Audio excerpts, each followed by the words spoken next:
Hi everyone, and welcome back to another edition of Relatable. I'm your host, Stephanie Michele, and as you may have guessed, the show is about relating. I focus on relating because I think just about anything that we can do in life will be more successful if we can really pay attention to how we're relating with each other. And relating's complicated, so we can't focus on it enough. And the way that we discuss it here is through personal discoveries. It's kind of amazing that you can live for 80 years, 100 years, and still be discovering things about yourself. And I think it's a myth for someone to say that they're a relationship expert because you're constantly learning. We can't learn enough about what it's like to relate with each other. So that's why we focus on it here. Today we're going to be talking about travel. My relationship with travel is, if I had to make one statement about it, I'd say I haven't done it enough. And I've definitely traveled domestically quite a bit, but I haven't done enough international travel. And I think it's important to travel because the first time that I can say that I actually really felt myself just falling in love with me, it was the experience of me being a traveler. And when you're traveling, you're just open for the adventure, and you're seeing things at all times, and you're experiencing things, and you're not worried about the next thing that's around the corner, and you're not planning. It's just this amazing experience of being open to the possibilities that are coming at you. One of my favorite trips was traveling across the country by myself in an SUV with my two dogs, and just stopping, not really having a plan where I was going to stop.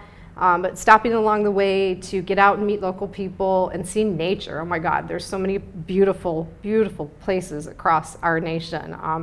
New Mexico, Utah would probably be my favorite. That was a great, great trip. And just doing things I have so many stories from that trip, but I remember standing on the corner in Winslow, Arizona, and waiting for watching other people do it and take pictures, but actually approaching a stranger and having them take a picture and joking around and everybody's singing the Eagles song. It's it's silly stuff, but it just really hits you in a different way when you're in this traveling mode because you feel that experience to its fullest. So I like me as a traveler, and my guest is gonna, will be able to add her own experiences to this, knows quite a bit about traveling. So let's get to her. My guest today is Taryn Weitzman, and she's a native New Yorker and dance major who ended up in a corporate job that required her to do a lot of business travel. So she would travel at least 2 weeks out of the month all year. After doing that for 14 years, so that just normal traditional structure for 14 years, she decided to set out on her dream to explore her personal style through a global adventure of travel. So she quit her job, OMG, and started a blog and hit the road for a solid year of travel, always toting her favorite lipstick, and she's going to talk about that. That's a key to her travel brand. Taryn maintains her enthusiasm for life through dream chasing, lady empowering, yeah girl, dog loving, we got that in common. That's right. Yeah, writing, acting, staying fit, loving fashion, of course traveling the world with fresh eyes for adventure and admiration. Yeah. That's you. Yeah, that's me. That sounds really good, actually. Yeah. More impressive than I thought. Yeah. It's funny, this comes up a lot when someone's sitting in that chair. It's isn't it weird to hear have somebody read your bio and you're sitting this close to them? Yeah, definitely. It's not every day. First of all, I don't really think about my bio that much, but it's not every day that you hear it read for you. So yeah, it's interesting. Wouldn't this be a weird encounter if you sat down at a coffee shop and someone just had a card, hey, you're Taryn, and you're wouldn't that be weird? It was so weird. Although, a weird sequitur, I just started reading the book Assholes. Have you read this book? No. Have you guys read this book? Because everybody should. Anyway, it's a book about the theory of assholes and how to work with them.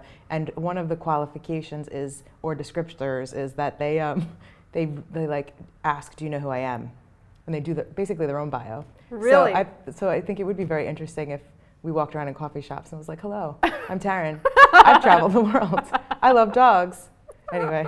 I think that's great. I think it's You funny. got to remind me about this book. We're doing a show in March about dealing with difficult people. Oh, perfect. And maybe I need to read up on assholes. Yeah, it's really interesting. He's an interesting writer. I've only just started it, but so far so good. Okay, good. Yeah. Well, and actually, I will make sure we get the link so we can put that in the archive of the show Okay. for other people having to deal with assholes. I mean, it's important. Or check yourself, you might be one, that kind of thing. Also, another thing, it happens. It does. You know, it's a momentary thing. It really does. We go ebb and flow in life.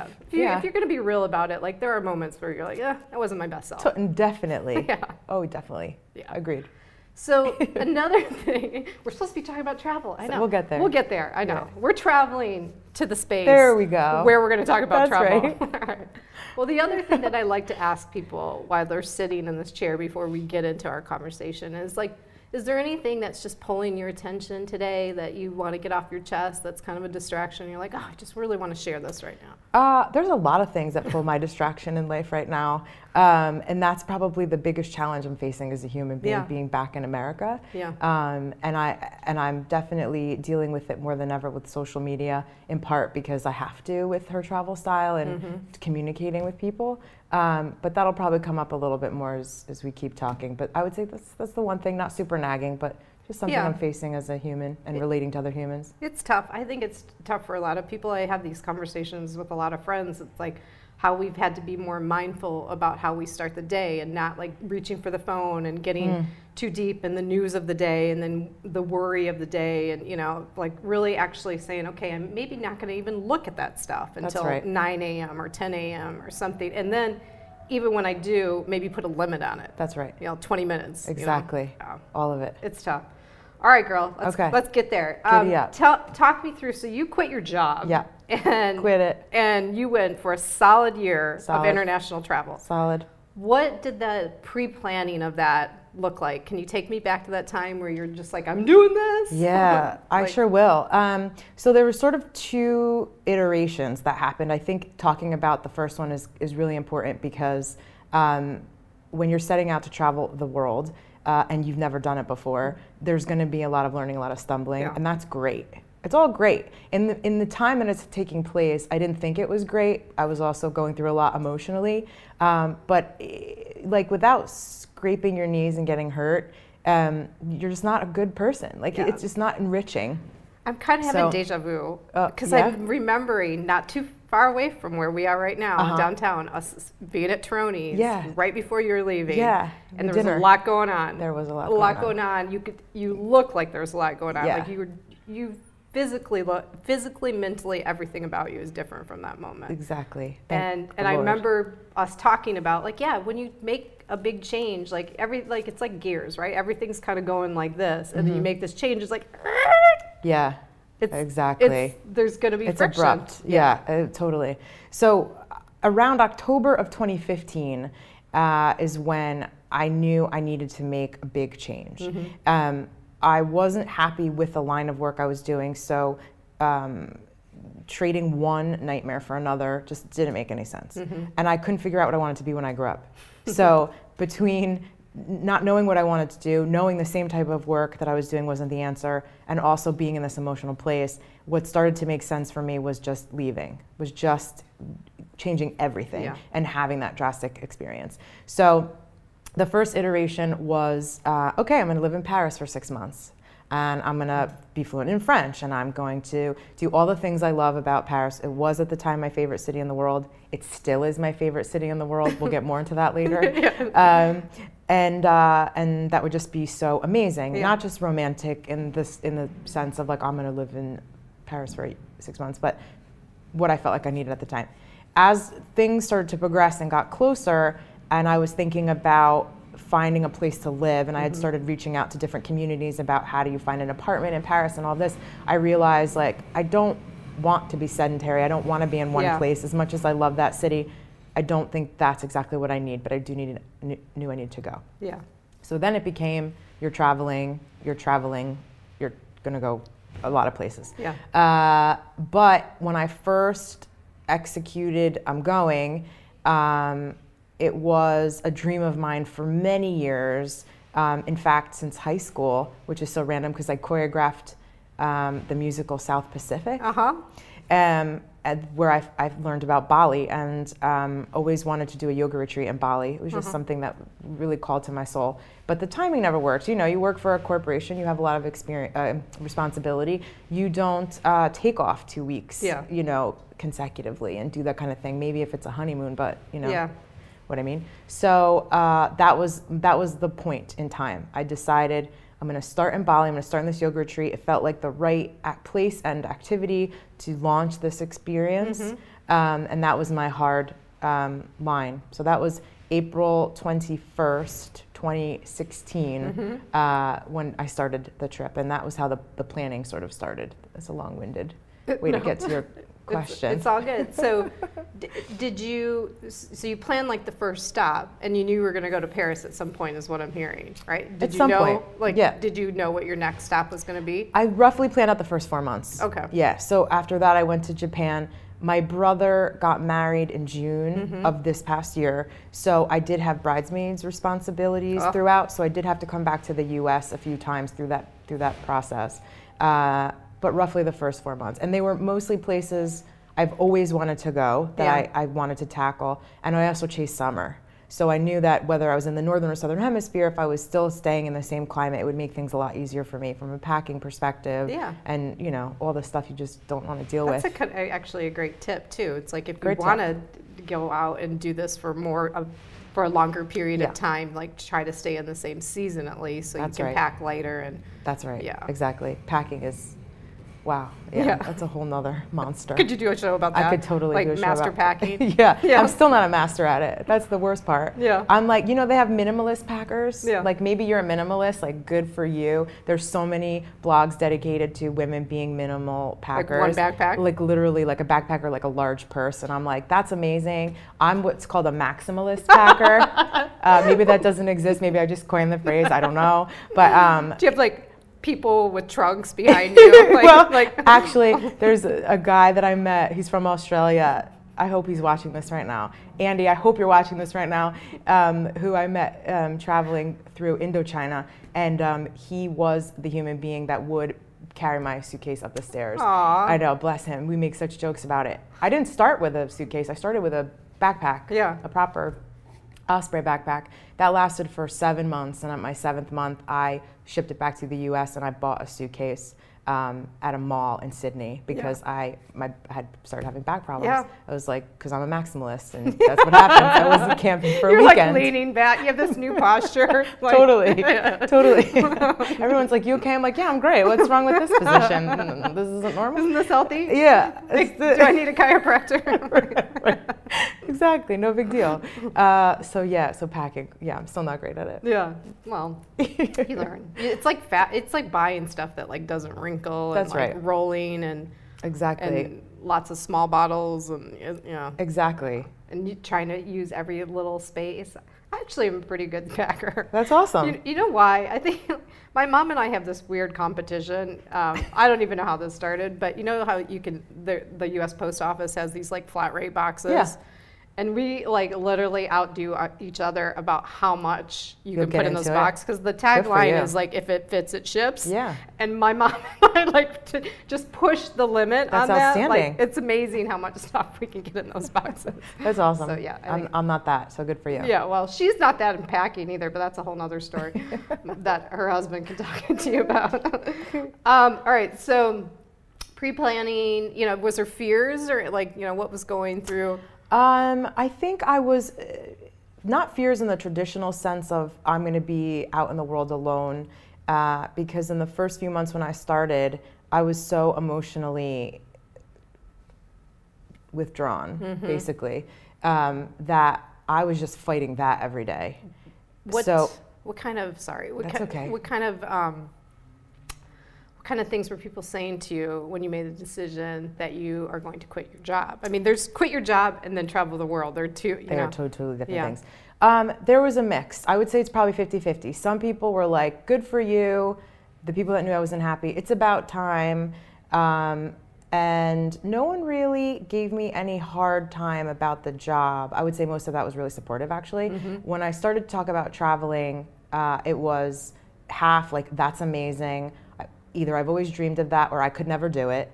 And then it was, are you crazy? Why aren't you going to be scared? And like, aren't you afraid to run out of money? You know, like, are you afraid to be homeless? So yes, so it did get to those two different things. Clearly there's so much projection. In the beginning, I wasn't entirely able to separate other people's projection.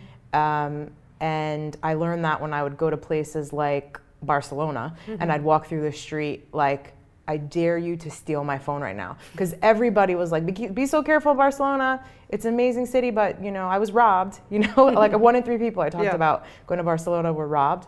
And then I was like stressed the whole time. And then I was never robbed because most people thought I was probably a local. So anyway, so the projection of those fears, sometimes that happened in those situations, but otherwise, no. Not a lot of fear. The pain, I think, was so big at the time that I needed it so badly that I was dealing with that to focus on any kind of fear of quitting or leaving. It was just like such a relief is the word I'm looking for. It was more, can we share that it was more than just work? There was some relational things that were in the mix too, right? Yeah, absolutely. You know, I feel always very sensitive to talk about him in our relationship, but I was ending a relationship with my best friend. He's still my best friend. And that is such a big decision for you and this other person that you love so much and care about so much and built this amazing life with. But when you know that it's not perfect for the both of you, especially for the other person, and you don't want to betray that other person by not being totally authentic about those feelings, it's huge. It's so huge. I think it's a lot of the reason why relationships end so painfully for people, because they've let it go too long. They're not honest with themselves, they're not honest with the other person. Then you get things like infidelity and all the other things that happen with you being so unhappy. And I didn't want that for either one of us. And I still love him so much. And I wanted it to be really productive. So just getting to the place of making that decision and having that conversation, then having the conversation, then what happens next, then what happens now.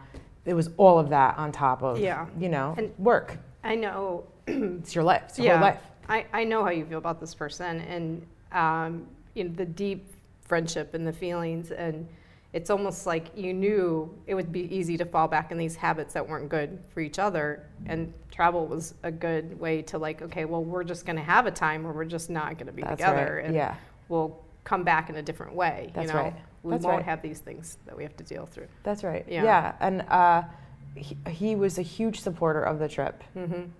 Beautiful supporter. I think the trip would have happened with or without his support, but he definitely made it so much easier and so much more productive and healthy and loving, and helping me transition back. So I do a great bit of gratitude for him through it. But just leaving is, it ripped the Band-Aid off. That's why that exists, right? So yeah, there was a lot of that happened as well. What surprised you the most about your adventures? Like, what surprised me the most? Learning about maybe something that you learned about yourself and how you handled a situation, or something new that you learned about a culture. I think I'll go both ways. I'll go one about me and one about culture. Okay. About me is the thing that I loved about traveling for the amount of time that I traveled, and I'm still traveling. I'm leaving for Bali in 2 weeks, so I'll get to that in a little bit. But traveling helped me be more objective with myself. It allowed me to see my blind spots. So I was always the constant, right? I'd go into different communities, different cultures, and I would interact with people in a variety of scenarios, and I was always the constant. So I could see the things that triggered me, the things that I ran toward, ran away from, what things hadn't been resolved within me, what things were really open. So I guess it became very clear, those likes and dislikes at different phases of the trip. So I think, I don't know if I'd coin it as surprise, but maybe surprise, because some things come up that you're like, oh. So once you've started experiencing yourself, like learning about yourself, would you change the situations you'd allow yourself to be in? A little bit, yeah, a little bit. And also like, there's certain personality types that I don't do well with. And I was not the kind of person that would just immediately remove myself from the situation. For some reason, I always worked hard at making the other person comfortable. So I'm always compromising myself, and then it gets to the point where like I want to explode because I've been compromising for so long, when I just need to say like, this isn't for us, and just hands up and walk away, you know? And and it's like sometimes some of my friends who've traveled with me, if they're watching, they're probably laughing, going, "Yep, I remember that moment." Because I would walk into their room or their, you know, dorm or whatever, and I'd be like, "Oh my God," just like for a few minutes and freak out, and then be like, "All right, I'm over it. I'm learning, I'm growing," and then you know try to move on. So that was also surprising, like how much I was willing to make the other person really comfortable and accommodate for what I didn't want to be around. I can 100% relate to that. I think that happens sometimes in career, that like if you're the people that are relying on to like get stuff done, and you're checking everybody, you know, you have this habit that you take into personal life. And I had a moment last year where it was almost like a breakthrough moment where I realized, you know what, my experience matters too. Like I can't do this all the time for everybody. Like I can't put everybody else's experience in front of mine, you know, so this mantra of like, my experience matters too, and right now this is not working for me. Yeah, absolutely. And it took me like 11 months to really get to a place where I encountered a personality that I was like, this is just not gonna work. And I was abrupt about it. It wasn't like a hello or goodbye. I just like removed myself from the situation. I was like, she probably doesn't care either, and I'm just gonna do it. So I'm getting a lot better at that. It's not fixed, but I'm getting better at it. Like I said at the top of I don't think it's not a fixable thing. Like we're always learning how to relate. That's right. If we're gonna be honest about it. Like we're always learning. And even this like one personality trait that you're kind of, you know, referring to right now, there's variations of that trait. Right. And so you might be okay with like the one that's 10 on the nozzle, but you know, 1 or 2, no way, you know. So if we're honest about it, we're always learning about this, and it's easier just go, okay, yep, I'm experiencing this. I need to step aside. It's so much less stressful for everybody. You know, that person doesn't like me either, I'm sure. So it's like, let's move along. Not everybody's gonna like each other. I could give my time to somebody else. You can have your space. It's great. The other thing that was surprising is the people, and I guess it's not really a surprise, but it's just a good, clear reminder. The people that had the least were always the most giving and always the kindest, always with a smile, always with a full heart. And some of the people that I had difficulty with traveling were Americans, who sometimes showed up really entitled and acted like, well, because I'm in another country, it doesn't matter. You should still like meet all my needs. And it's like, well, this part of Bolivia doesn't make grilled cheese sandwiches. Like, just change your diet. Like, I don't, you know? And so it was just a sad and happy reminder that it really doesn't take a lot to be kind and to feel grateful for what you have. And it was really just beautiful to be around it, and grateful for anybody and everybody that was so kind and supportive and giving during that time. The grilled cheese sandwich thing, what's coming up for me is like, why bother traveling? And if you're going to try to make the same experience that you have everywhere else, why are you traveling? Like, isn't the point of traveling to experience other cultures and experience new things and learn about yourself and see new things? Like, why would you pay money to travel to do the same things that you do at home? Exactly. You know, it's funny. So one of my mistakes was I asked one of these type of people, why do you travel? I literally just came out with it because I couldn't, you know, I learned, this is 11 months in, I couldn't hold it all anymore. And I think the response was the scenery or something like that. To see the scenery, to see the sights. I'm like, okay, that's wonderful, but you know, maybe just like a little bandwidth. Well, make your experience much easier. Like we have 5 senses to deal with. Like, just see stuff. It's like, taste it. You know, hear it, feel it, you know, like really. Like, it's enlivening to go all fully in, you know, even if you hate it, so you spit it out, but you know, it's like, you're right. And your fancy new cloth that you just got. A little souvenir. Awesome. So on your way back, so you came back a couple times for bridesmaids duties? Yes, is that what you yes, said? yes. How long would you be here when you came? It really depends. Usually the max like 5 days. Were you itching to leave again? Yeah. Just Oh, to most feel like definitely. home? Yeah. And usually when I came back, I didn't tell anybody I was back because it was just too much Yeah. to immerse. Yeah. Yeah. It was just like, I'm physically doing this, not emotionally committing.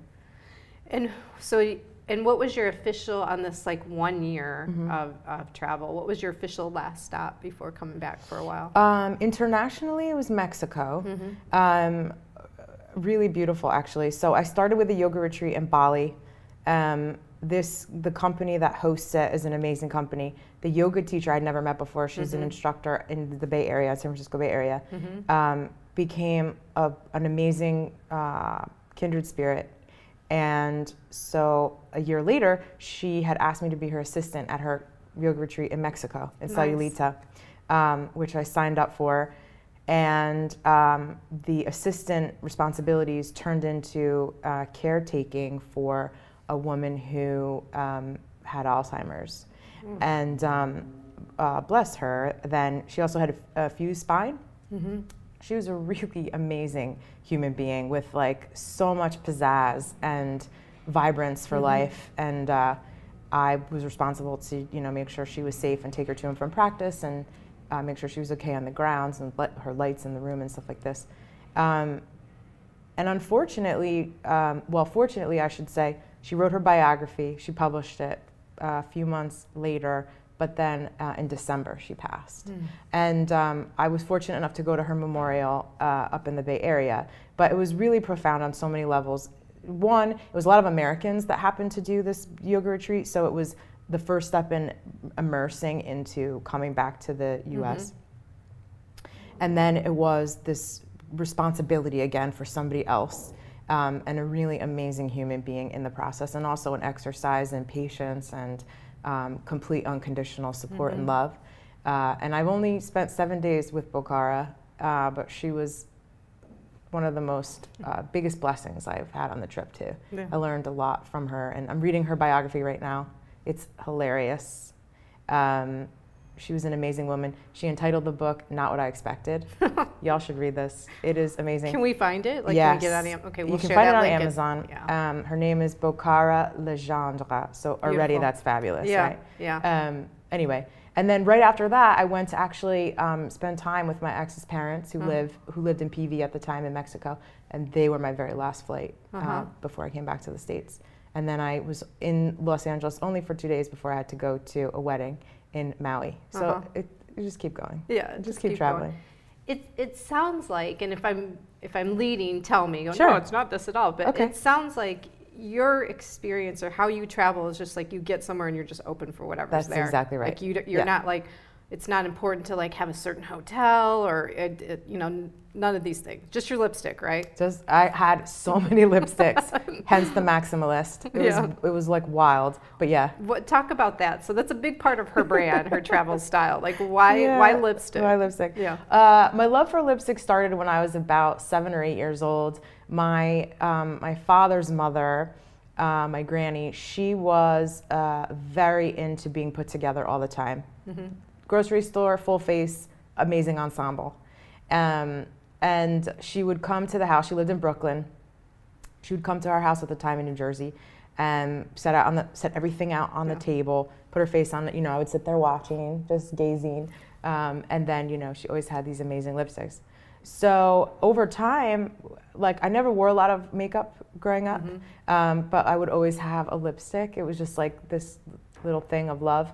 And then I also like later became the symbol of empowerment to me. It was just like, on a bad day, there's always lipstick. And sometimes like if I'm not feeling creative, I'll sit at my desk, I light a candle. I almost 100% of the time work with a candle burning and I put on lipstick and it just like, it just ignites that little bit of creator I have inside, and then things just start to flow.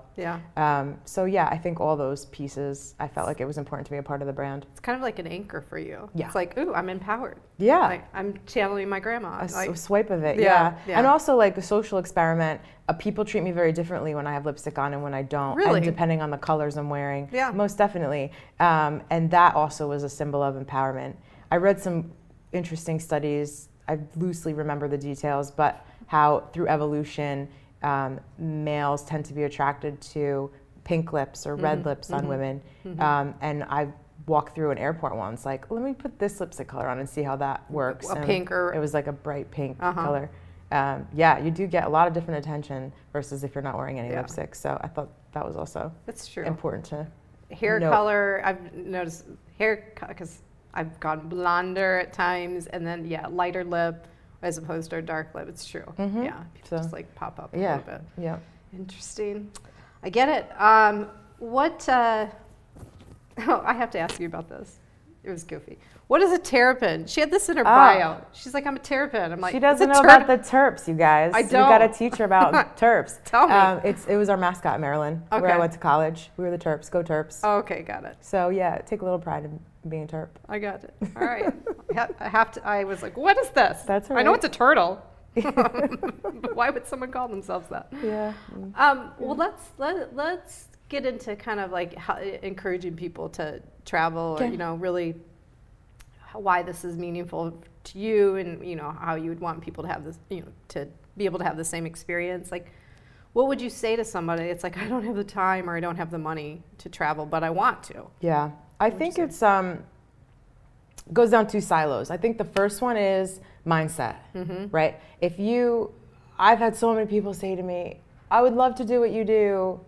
That's been a dream of mine. And I would say, all right, let's sit down and talk about it. And they'd be like, maybe I don't really want to talk about it. Not that big of a dream. Yeah, it's like, that's cute. Like, I like to talk about it. So I think that you got to really mean it. Yeah. I think that's the first thing. Like, if you believe that you don't have time and you don't have resources, then you don't. It's true. Period. For anything that you're going to, that's exactly right. If you say, I'm going to start small, okay, great. You don't have to do a trip around the world. I don't know that I would ever do a trip around the world, infinite travel again. Maybe I will, maybe I won't. But it does take a lot physically and emotionally and financially, but the other two are really important factors. I think that's why people never get to the place of deciding to do it in the first place or committing to. So commit. Because when I was getting ready to do it in the planning, I gave up the gym, I gave up coffees out, I gave up drinks, I stopped hanging out with friends more frequently, no more shopping. It's a lot of, you give up. I sold my things, I got rid of stuff to save and get ready for. So that segues into part two. First, really mean it. Yes, you want to do it, even if it's a small weekend trip. The second thing is, where can you give up things that you don't realize really are excess? Because so many of us live in excess and don't even realize we do. Totally.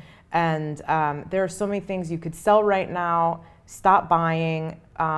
Do a contest with yourself. I'm going to go 5 days without doing any extraneous, swiping of my credit card. And I'm going to hide it from myself. I'm going to just hide my credit cards. You could, it's so easy to, I charge everything on my credit card because I get amazing points. And sometimes, like, one extra swipe, you forget that you do it if you don't track it. Coffee habits, I stopped drinking coffee. That was a long, painful road, but it's better for my body. So I think, decide you want to do it. Where can you just cut back a little more and then start small? This feels like kind of tips for preparing for travel too, because these things that you can do without, you want to keep that do without while you're traveling too, because I think sometimes people go on a vacation, they're like, I'm on vacation, like, let's order cocktails, I'm going to get the fancy coffee every morning. Right. And it's like, well, no, if that stuff adds up, number one, and if you want to do more travel, like, that's going to eat up your budget faster than, that's right. Right? Yeah, so exactly. So kind of saying ahead of time, okay, here's some things that I can do without. Like, I'm open to new experiences. Right. I don't really need these things, and I'm going to continue to not need these things when I get on this trip. Right? Right. Like, yeah, exactly. I mean, when I first started traveling, that was a part of it. I went on the yoga retreat in Bali. I'd be walking around Ubud. I would go with other ladies that were traveling, but that were only there for the yoga retreat. And they were buying really cute stuff, cute shoes, everything is so cheap, it's so adorable. And I would have to tell myself, like, no, you can't buy any of this. First of all, where are you going to put it? Yeah. I've already maxed every nook and cranny. You're like, I can't afford to keep that on my back right now. Like, literally and physically. And then, you do have to carry that mindset of, I can't acquire. I acquired very few things over the course of the trip. Let's talk about that. And it's funny how this is without even even planning that segue. Like, look at how tiny these things are. That's right, exactly. These are, so what I did collect on my trip were patches, which are some of the cutest ones we have here: Munich, Croatia, Ireland. I did collect patches. I actually have so many that I feel like I need to hire somebody to sew them on my jacket. So I'm making a jacket project. I have a longer trench that I'm going to put all of them on. I could totally see that. Is it green? Yes. I could totally see that before you even said that in my mind. It's a long one. That's cool. It's super, super cool. I'm so excited to finally do it, but I don't have the patience to do it myself. I know somebody that could do that for you. Cool. Yeah. I'm so glad we discussed this. We're in a block of, like, there's tailors in every direction. That's right. Yeah, that's so perfectly logical. Good. Thank you. Well, I'll ask you for that after. Yeah. The hands here, this is an incense holder that I got in Vietnam. I went to a little incense making little factory and picked those up. I thought they were beautiful, Buddha's hands. They're pretty. This is a tajine that's actually a lip stain. You put a little water in there and it brings out the red color and you just wipe it on. Nice. So of course you'd have to get that. Yeah, I got that in Morocco, traveling through the Medinas. This is a mala that I got in Varanasi, India. And these are bracelets that I got in 2 different villages that I was in Africa. This one in Botswana and this one in Namibia. Whenever I see, locals being super creative and trying to, make a little living, I love to support them. Yeah. So. Well, and these are things too. Again, it's the anchoring. Like, I know as soon as you pick that up, you remember that moment. That's right. You have this memory. Yeah. My stuff's on this side for travel, and it's very similar. Small pieces, something that I can wear, something that was hand carved, nature, shell from the beach. That's right. But I can instantly just look at that piece or touch that piece and go, oh, it's that was sensory. a great memory. Yeah. Yeah. Really beautiful. Totally. Yeah. All right, so she's kind of challenging everybody, I think, too.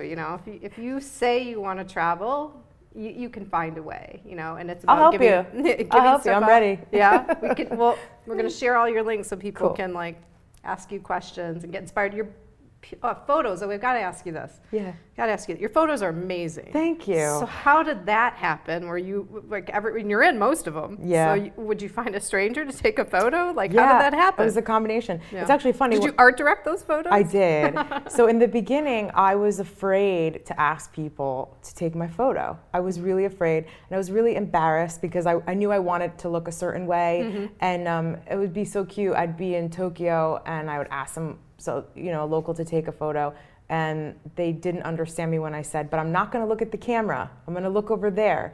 And then they would wait for me to look at the camera to take the photo. Yeah. So a lot of the photos in the beginning were horrible. So so I had to go through that learning experience. Instagram just for those. So yeah, exactly. Oh my God, outtakes. right. Yeah. Yeah. They're pretty good, those outtakes.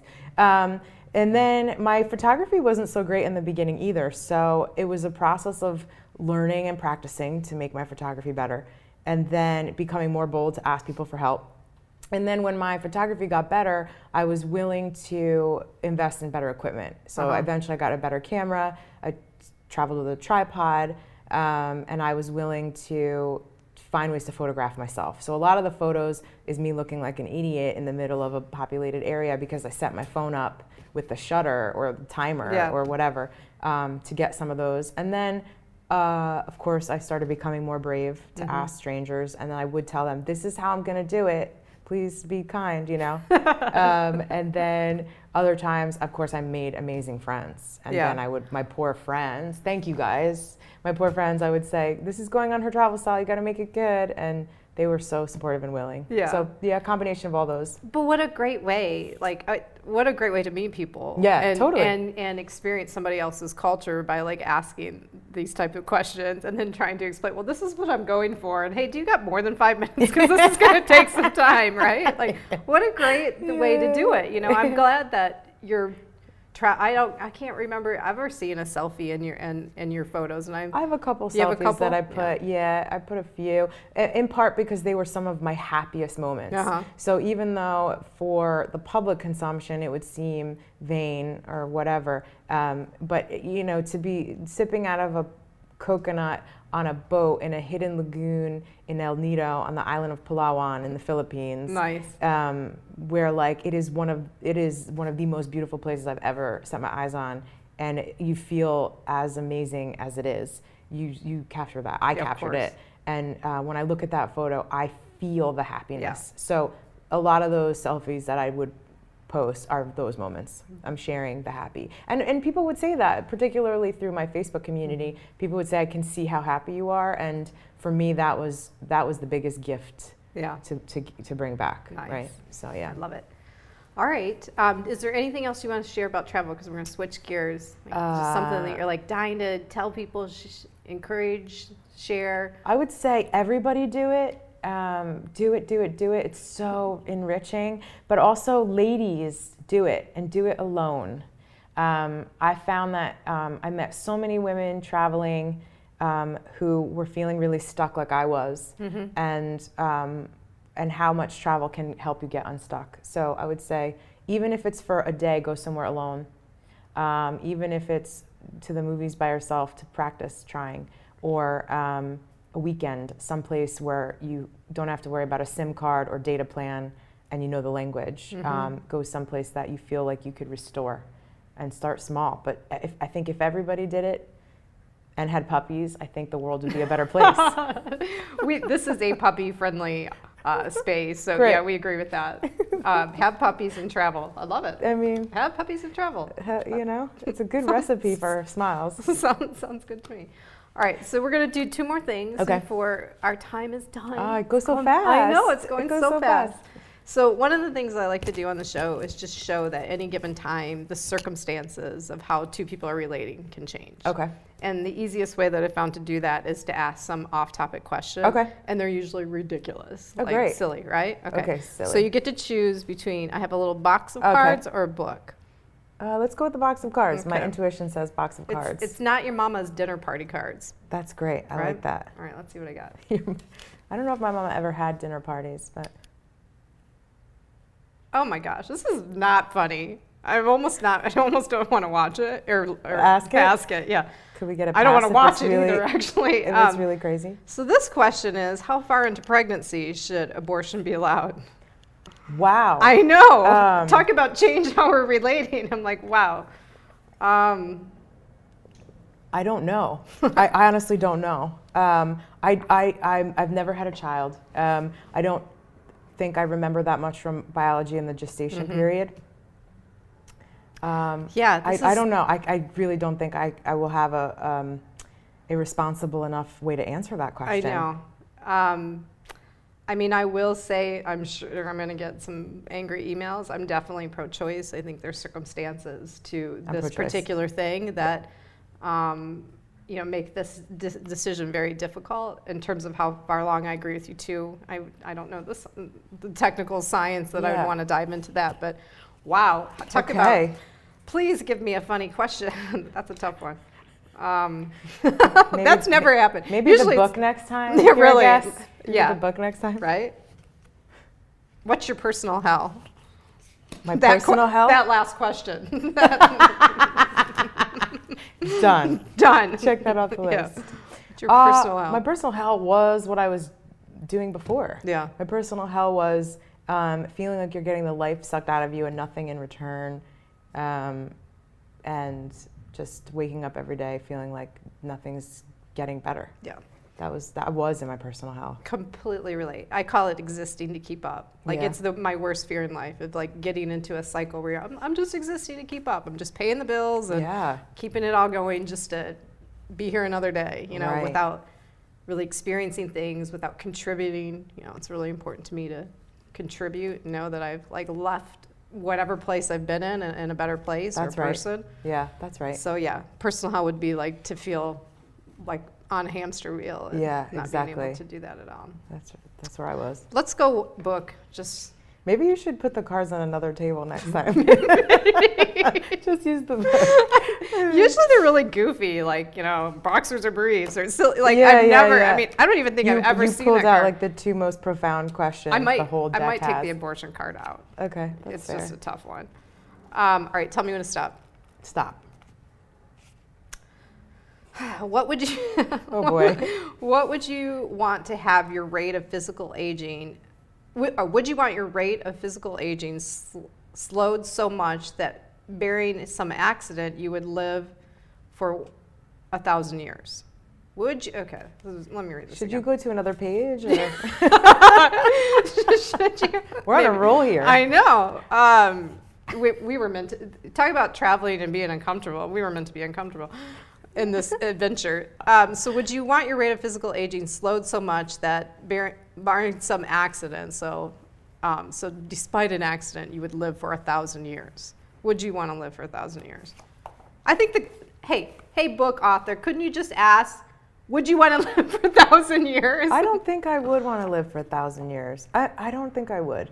Actually, I think I could if I was able to cycle enough through communities that it felt like I always had a sense of community. But I don't want to get old and not have community. Yeah.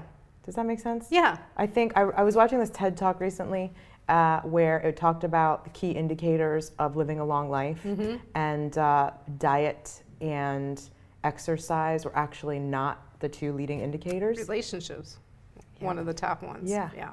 It was like how many human contact points do you have throughout the course of your day that essentially give you your vitality. Yeah. So if I wasn't able to have meaningful discussion with people that I loved regularly, then what's it for? Yeah. For me. So Yeah. And does if that someone's answer the question? Yeah, totally. Okay, great. And I think, what the question is not really giving us an opportunity to explore is like, what kind of quality of life are we talking about? That's right. You know, are we just like in a vegetative state where like people are helping us and you can't get out and you can't have new experiences? No, thank you for that.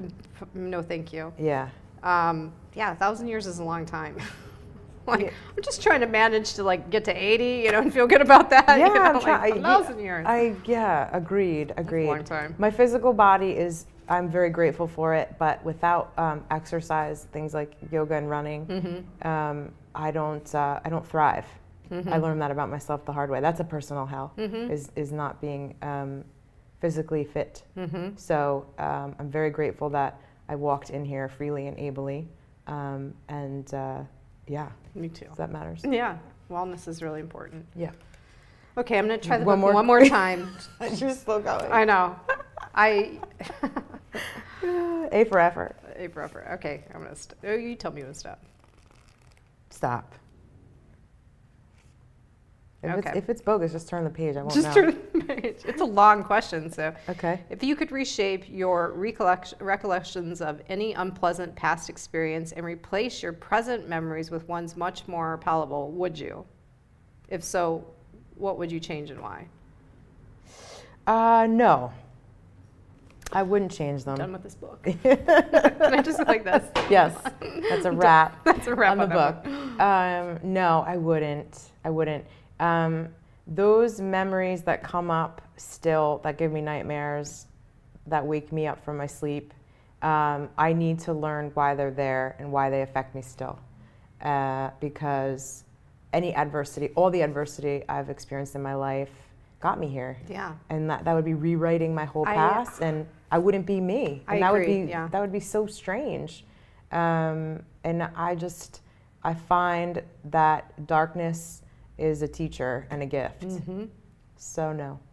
Yeah, I agree on that too. Everything that has been unfavorable in my life, I've learned something from it. I don't do it again, and it's made me who I am. So why audit those out? Right, because that's not what's going to happen in the future. Well, it's not real either. I mean, we have way too much augmented reality in our systems right now. Oh Lord. Yeah. Oh, that's how I started this conversation. I can't stop thinking about. Yeah. Overwhelmed with everybody's everything. Yeah, everybody's everything. Yeah, it's one of the reasons why this show is live. I don't edit it out when we put it on YouTube. It's like, look, there's enough of that out there, but this is real. Yeah, like us talking and us relating and sharing right. experiences. This is as real as it gets. Yeah, and I'm not going to refreshing. I'm sorry, I'm not going to Photoshop or do any alterations. That's fine. To this is what I look like, y'all. What you see is what you get.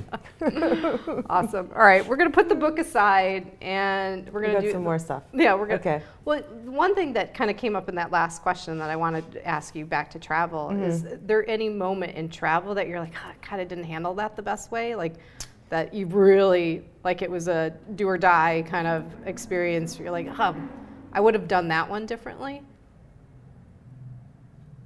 Yeah. Yes, actually, come to think of it, I would have done it differently. I won't get into it too deep because it may take a little while to explain, but I was in an unfavorable situation, and I learned a lot about how I handled it in a foreign country, being in an uncompromising situation. Fortunately, I was fine and everything worked out, and my angels were with me. But yeah. Did you feel like it was a life-threatening kind of thing, or just dangerous? For like a second, it was kind of life-threatening, definitely dangerous for a moment. And then I think I ended up handling it the way I did because I guess my instinct told me it wasn't going to go down that path. And I stuck it out the way I stuck it out. But if I could have redone it, I would have redone it. It also goes back to like the compromising thing, like how uncomfortable to make the other person, and also inconveniencing a whole system around what you would need support for, you know? So, yeah. So it's maybe more about like taking a moment to breathe and go, okay, this feels weird, but I need to calm myself and make a good decision here. Yeah, definitely.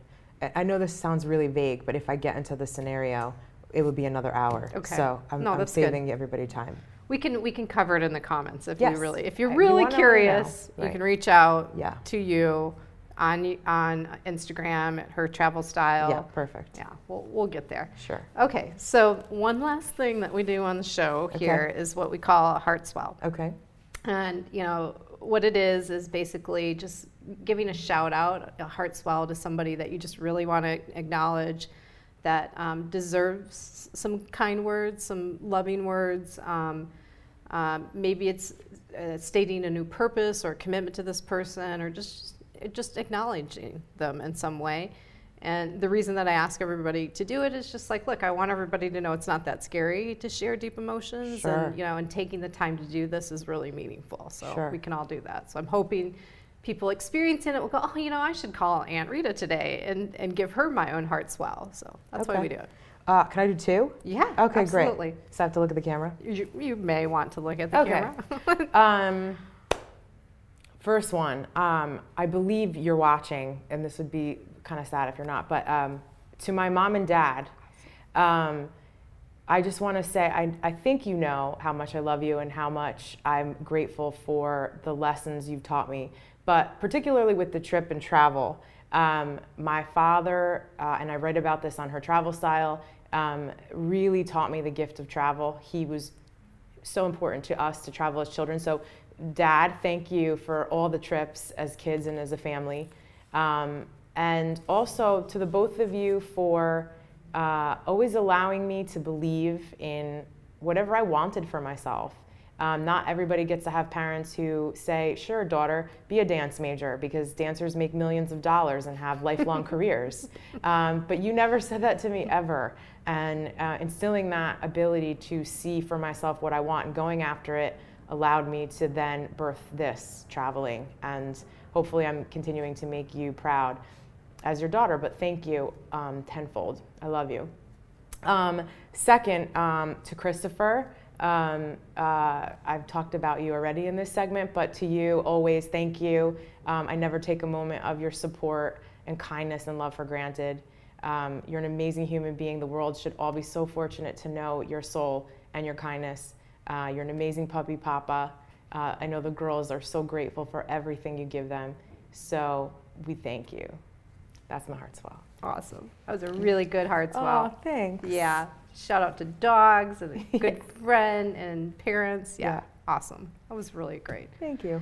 Feels good. Doesn't it? It feels wonderful. As scary as it sounds to like talk to somebody and show deep emotion, like as soon as you do it, it feels really good, and it's a gift for both people. Like you to say something and go and really feel like how special it is to have a special person in your life, and for them to like receive that, go, oh wow, yeah, thank you. Yeah, I definitely don't think we take enough time to do it. We don't. Especially now with social media and how divided we are through the walls of the internet. You mean So a thumbs bizarre. up or a heart on a post is not the same? Is not the same? Totally. Oh, it's not a heart swell? Oh my God. Who knew? Yeah, exactly. Yeah. Awesome. All right. Well, I'm so glad that we got to do this. Thank you for having me. It's so been amazing wonderful. to like. And really, I wish I would have taken a snapshot of you before you left, because that. Thank God you didn't, actually. Right.